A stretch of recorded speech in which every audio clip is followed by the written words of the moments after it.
Hello everyone, welcome to this platform JRF vibes. So WB set की provisional answer key आ चुकी है। I hope आप लोगों ने चेक कर ली होगी। सीरीज एक्स का ये क्वेश्चन पेपर है जो मैंने पहले भी सोल्व करवाया था, और जो टेंटेटिव आंसर की मैंने दी थी उसके अकॉर्डिंग 8 ऐसे क्वेश्चन हैं जिनके आंसर्स मैच नहीं हो रहे। आपको प्रोविजनल आंसर की देखने के बाद डेफिनेटली ऐसा लग रहा होगा कि पेपर 1 में बहुत सारे ऐसे क्वेश्चन हैं जिनके आंसर्स गलत दिए गए हैं, लेकिन ऐसा नहीं है, क्योंकि इस 8 क्वेश्चन में से सिर्फ 3 ऐसे क्वेश्चन हैं जिनसे मैं सेटिस्फाइड नहीं हूँ प्रोविजनल आंसर की के अकॉर्डिंग, और जो आपको चैलेंज करने चाहिए। सो लेट्स डिस्कस कि कौन कौन से क्वेश्चन आपको चैलेंज करने हैं। और उससे पहले मैं आपको ये ऑफिशियल नोटिफिकेशन दिखा देती हूँ। लास्ट डेट आपको दी गई है चैलेंज करने के लिए, 6 जनवरी तक का आप लोगों के पास टाइम है। यहाँ पे फीस बहुत ही ज़्यादा रखी गई है, 200 रुपीज़ फॉर पर क्वेश्चन। तो पर क्वेश्चन आपसे 200 चार्ज किए जाएंगे। सो ऐसा मत करना कि हर एक क्वेश्चन हर एक कैंडिडेट चैलेंज कर रहा है। आप लोग अपना एक ग्रुप बना सकते हैं। अगर उस ग्रुप में से किसी भी एक बंदे ने अगर एक क्वेश्चन चैलेंज किया है तो उसका बेनिफिट सबको मिलेगा। ऐसा नहीं है कि जो चैलेंज करता है उसी को बेनिफिट मिलता है।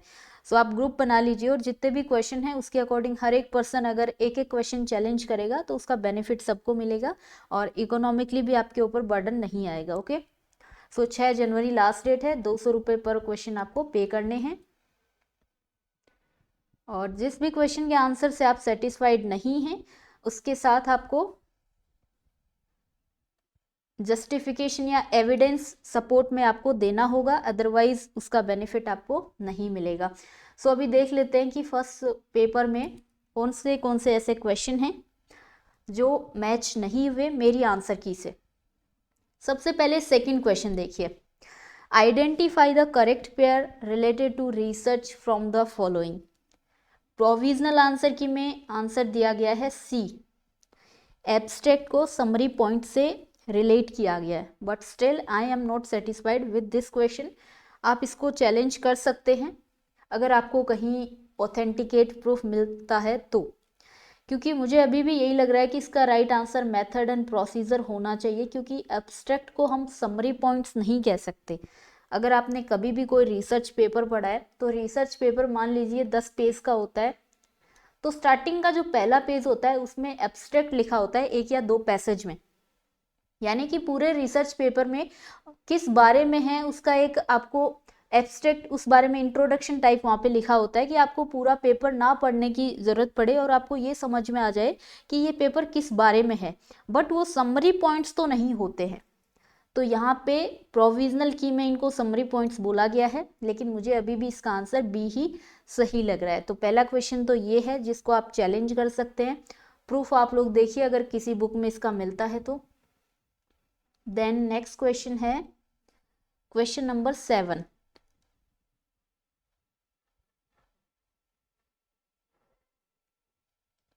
ये 7 नंबर क्वेश्चन है। As per PwC research organisations global survey, the financial growth of entertainment and media industry in future will be powered by. मैंने इसका राइट आंसर आपको कंज्यूमर स्पेंडिंग बताया था, जो कि नहीं होगा। प्रोविजनल आंसर की मैं इसका आंसर एडवर्टाइजिंग दिया है, जो कि बिल्कुल करेक्ट है। इसको आप चैलेंज मत करना। इसका प्रूफ मैं आपको दिखा देती हूँ कि कहाँ पे ऐसा लिखा है। जब अपन PwC की रिपोर्ट पढ़ते हैं तो इसमें यहाँ पे एडवर्टीजमेंट के बारे में काफ़ी कुछ लिखा है। जैसे यहाँ पे इंडियन एडवर्टाइजिंग रेवेन्यू के बारे में लिखा है कि 9.4% है, विल रीच इन 2028। ठीक है। एंड नेक्स्ट यहाँ पे ऐसा भी लिखा है, India's entertainment and media sector is one of the एक second one of the cusp of a major transformation according to our global entertainment and media outlook. की ग्रोथ ड्राइवर्स यहाँ पे देखिए आप, सच एज डिजिटल एडवर्टाइजिंग सबसे पहले नाम है, then OTT platform, online gaming. यहाँ से हमें समझ में आ रहा है कि सबसे ज़्यादा मेजर रोल इस रिपोर्ट के अकॉर्डिंग एडवर्टाइजिंग है। ठीक है। इसका राइट आंसर ए ही होगा। Don't challenge it. Next question है question number 29।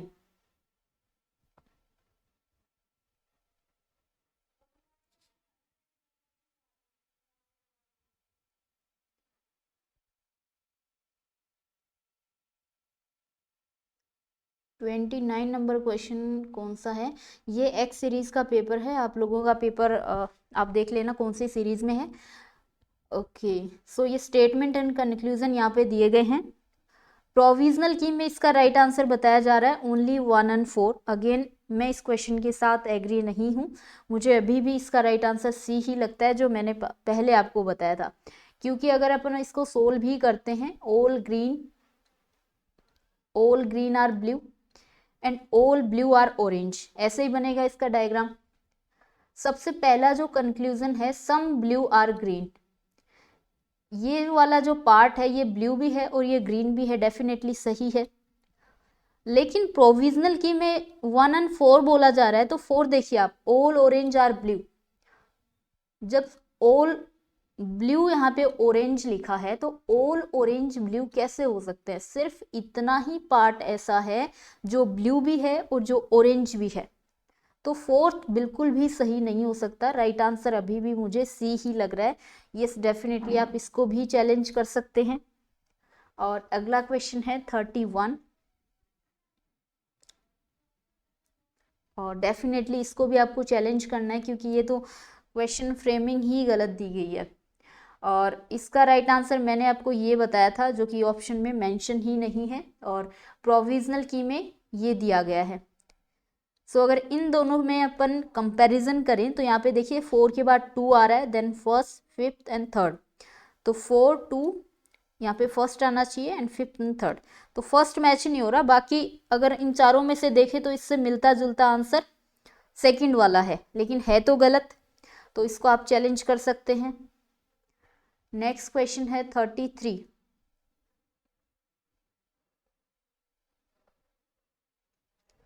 Which one of the following is essential to obtain a 4-year UG honors with research degree?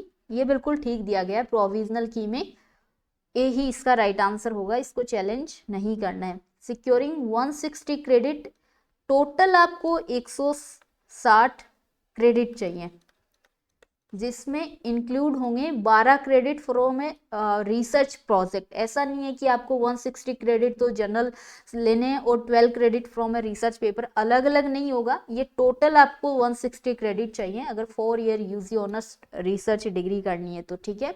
तो ए इसका बिल्कुल ठीक आंसर दिया गया है प्रोविजनल की में।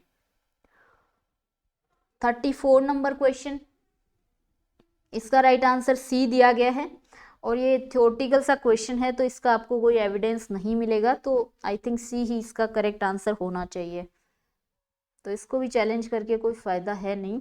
और 37 नंबर क्वेश्चन है उसके बाद, identify from the following a benefit which intranet does not provide. So आपको पता है इंट्रानेट ऑर्गेनाइजेशन के अंदर कम्युनिकेशन के लिए होता है, within organisation rather than outside communication के। सो इसमें cheap, easy and safe service ये इंटरनेट प्रोवाइड करता है। Share data among consumer without delay, ये भी करता है। Secure space to store and develop application, ये भी करता है। Right answer provisional answer key में दिया गया हाई सिक्योरिटी पासवर्ड, तो डज नोट पूछा है, तो यही इसका सही आंसर है, इसको भी आपको चैलेंज नहीं करना है। ये मैं आपको दिखाती हूँ, मैंने इस रिगार्डिंग पढ़ा भी था, तो किसी वेबसाइट पे ये दिया गया था जहाँ पे लिखा है, और लग रहा है कि क्वेश्चन यहीं से उठाया है। Some of the benefit of the intranet, सबसे पहला बेनिफिट देखिए, it is cheap, easy to implement and run and is more safe than the internet and extranet. Second benefit देखिए, it streamlines communication that enable to company to share its data, information and other resources among employee without any delay। Second point भी cover हो गया। Third देखिए, it provides a secure space to store and develop application to support business operation। Third point भी ठीक है। High security password के बारे में यहाँ पे नहीं लिखा है, और यही इसका आंसर होना चाहिए, ठीक है, तो इसको भी चैलेंज नहीं करना है। उसके बाद 43 नंबर क्वेश्चन,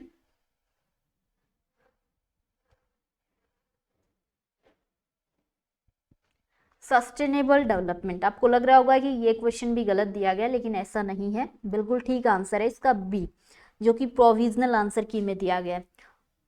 क्योंकि एक पल के लिए देखने को लगता है कि ब्रूटलैंड कमीशन ही इसका राइट आंसर होगा, बट जब आप डिटेल में इसके बारे में पढ़ते हो तो यहाँ पे लिखा है the credit of coining the term. जब हम ब्रूटलैंड कमीशन को पढ़ते हैं तो यहाँ पे लिखा है कि सस्टेनेबल डेवलपमेंट को पहली बार परिभाषित किया गया था, बट इस टर्म को कॉइन करने का क्रेडिट नहीं जाता है ब्रूटलैंड कमीशन को। इसका प्रूफ मैं आपको दिखाती हूँ, थोड़ा सा पढ़ना कुछ वेबसाइट से इसके बारे में, तो लिखा हुआ आएगा the term sustainable development was coined by Eva Balfour and वेस जैक्सन, यही नाम दिया गया है क्वेश्चन में, तो बिल्कुल ठीक है। The concept was developed by world commission, तो ये कंसेप्ट जो है, जो परिभाषा इसकी दी गई थी सबसे पहले, वो दी गई थी ब्रूटलैंड कमीशन में, जो कि 1987 में हुआ था, और under the chairmanship of Gro Harlem Brundtland of Norway. ठीक है, सो आपको कंफ्यूजन क्लियर हो गया होगा। राइट आंसर क्या होगा? सेकेंड। तो यही 3 क्वेश्चन थे जो आपको चैलेंज करने हैं, मैंने आपको बता दिए, और वो भी चैलेंज तभी करना जब आपके पास एक वैलिड प्रूफ हो, अदरवाइज पैसे वेस्ट मत करना। ओके, इसके अलावा मुझे नहीं लगता कि कोई भी ऐसा क्वेश्चन पेपर 1 में है जिसका आंसर गलत है। बाकी सारे क्वेश्चन 47 हुए ना, 3 क्वेश्चन को अगर छोड़ देते हैं तो बाकी सारे 47 क्वेश्चन बिल्कुल ठीक दिए गए हैं। ओके, लेकिन फिर भी आपको कोई और लग रहा हो तो आप बिल्कुल मुझे बता सकते हैं कि इस क्वेश्चन का आंसर ये नहीं, ये वाला होना चाहिए। Okay, so thank you so much everyone, next session में मिलते हैं।